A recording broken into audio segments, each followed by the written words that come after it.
Japan, playing against 10 men for the most part, edged Colombia 2-1 in their 2018 FIFA World Cup Group H opener on Tuesday at the Mordovia Arena, exacting revenge for their humiliating 4-1 defeat at the hands of the Los Cafeteros 4 years ago in the process. As Davinson Sanchez struggled to control a relatively routine long ball, the Colombians panicked and Carlos Sanchez clearly handled a goal-bound shot. Match referee Damir Skomina had an excellent view of the incident and had no qualms in sending the midfielder off in the 3rd minute itself. The first red card of the World Cup in Russia and the second fastest in the history of the tournament had the Colombians with a mountain to climb as Shinji Kagawa made no mistake from the spot to fire the Blue Samurai into the lead in the 6th minute. With the injured James Rodriguez watching on from the sidelines, Colombia looked rather toothless in attack as starman Radamel Falcao struggled to get the quality service a striker of his kind thrives on.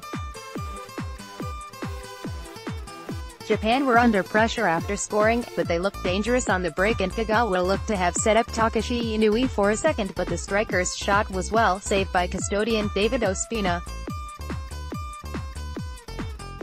The first half ended with Colombia in the ascendancy and their perseverance paid off with Juan Quintero's deft free kick under the wall crept in the goal, despite vociferous protests led by the Japanese goalkeeper Eiji Kawashima. What was contentious was the manner in which Colombia got the set piece, and replays suggested the South Americans had got a bit of luck their way, but the second half saw Japan wrest control early on. Must read: Can Mohamed Salah help Egypt break the duck? Perhaps it was the sheer exhaustion of playing virtually from the first minute with a man down, but Colombia couldn't maintain their tempo after the interval. A flurry of chances came Japan's way as the hour mark neared, and as the clock ticked, it looked like the Blue Samurai's profligacy would cost them a win.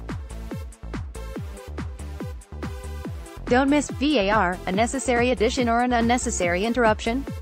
Yuya Osako had other ideas, however, as he rose highest to nod home substitute Keisuke Honda's pinpoint corner with 17 minutes left in the tie.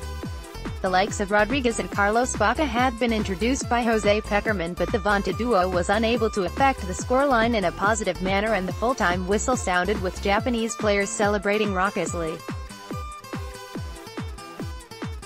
Poland take on Senegal in the other Group H game later on Tuesday, and the European side's hopes of progressing to the knockout stages have drastically improved without them even kicking a ball. Also read: watch highlights from England's 2-1 win over Tunisia. Colombia next take on the Poles on June 24, while Japan play Senegal later on the same day for their next fixture.